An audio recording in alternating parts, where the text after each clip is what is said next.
Terima kasih Anda kembali di Gelar Perkara. Saudara, kunci aman melakukan transaksi secara online saat ingin mengirimkan barang adalah selalu menggunakan aplikasi. Tapi tak hanya itu, ada beberapa cara agar transaksi Anda lebih aman. Saksikan ulasannya berikut. Angkat Mas, pelan-pelan. Memang kita mengimbau bahwa transaksi itu jangan sampai di luar marketplace maupun di luar pelaku usaha platform yang sudah disediakan oleh dari pelaku usaha sendiri. Karena apa itu ketika transaksi di luar itu, maka pertanggungjawabannya juga menjadi lepas nanti dari pelaku usaha itu sendiri. Artinya Perhatikan jika masyarakat atau rekan-rekan di luar sana memesan jasa antar online untuk lebih memperhatikan plat mobilnya atau nopolnya itu, kemudian supirnya dicocokkan. Jika tidak sesuai, langsung ajukan cancel.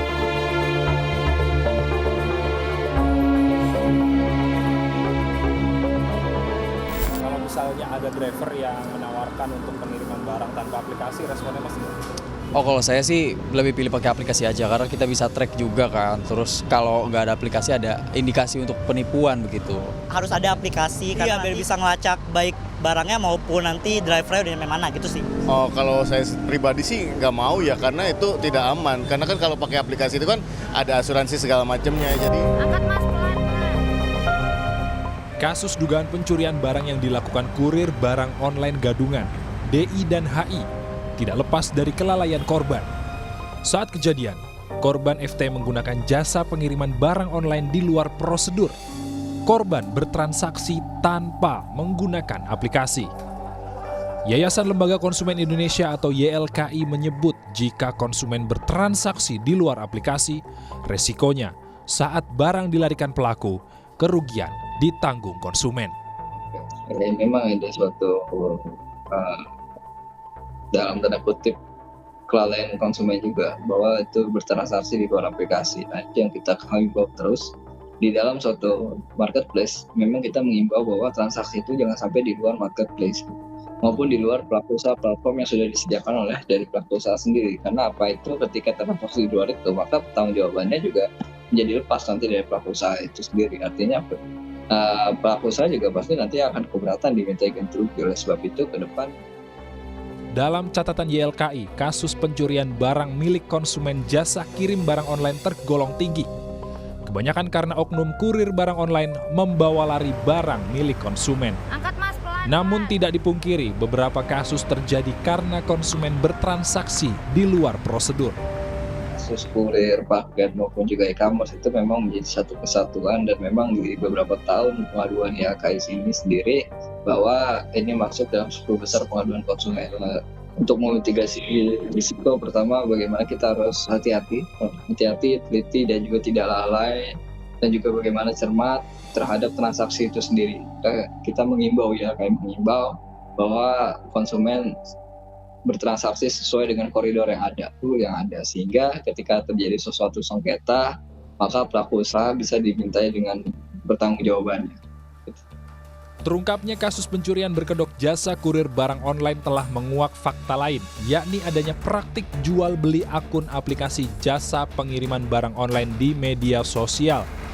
Asosiasi Perusahaan Jasa Pengiriman Ekspres, Pos dan Logistik Indonesia atau Asperindo menilai, para pelaku menggunakan data-data masyarakat yang bocor untuk dimasukkan kepada akun ilegal. Siapapun yang tidak menjaga kerahasiaan data, informasi, dan ini akan sangat mudah gitu loh untuk diambil oleh oknum-oknum tertentu yang kemudian itu diolah dan kemudian itu memberikan keuntungan tersendiri gitu ya bagi orang-orang yang memang pandai lah istilahnya untuk memanfaatkan data-data seperti ini. Saat ini, Asperindo mendorong anggotanya meningkatkan sistem keamanan dan pengamanan data pelanggan maupun karyawan. Jangan sampai terjadi penyalahgunaan data, seperti menjual akun aplikasi dengan memalsukan data orang lain. Kalau kami di Asperindo tentu selalu mengingatkan kepada seluruh anggota pentingnya untuk selalu menjaga kualitas layanan. Ya. Kami juga mendorong setiap perusahaan anggota untuk membangun sistem keamanan dan pengamanan terhadap data informasi dari pelanggan. Sehingga ini bisa meminimais resiko-resiko yang mungkin ditimbulkan akibat perilaku-perilaku yang dilakukan oleh karyawannya. Bagi masyarakat agar tidak menjadi korban penipuan kurir barang online gadungan, gunakan aplikasi kurir online yang resmi.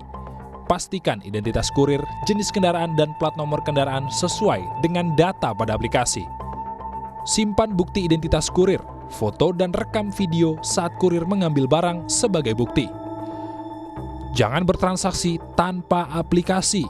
Batalkan jika identitas kurir, jenis kendaraan, dan plat nomor kendaraan tidak sesuai data pada aplikasi. Ya, carilah penyedia jasa yang mempunyai reputasi yang baik. Carilah perusahaan jasa yang memang menjadi anggota sebuah asosiasi. Carilah perusahaan jasa yang memang direkomendasikan. Kita sering melihat kalau orang belanja itu biasanya bagaimana rekomendasi dari pengguna-pengguna sebelumnya. Nah, kalau kita mengerti, memahami apa yang harus kita lakukan, ya kita semua pasti akan terhindar lah dari masalah-masalah yang seperti ini. Lebih memperhatikan jika masyarakat atau rekan-rekan di luar sana memesan jasa antar online untuk lebih memperhatikan plat mobilnya atau nopolnya itu, kemudian supirnya dicocokkan. Jika tidak sesuai, langsung ajukan cancel.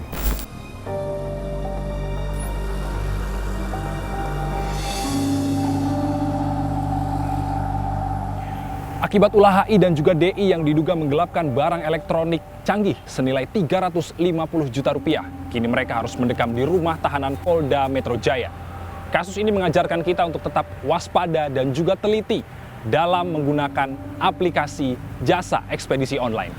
Niko Anggriawan, Andika Ahadiat, Kompas TV, Jakarta.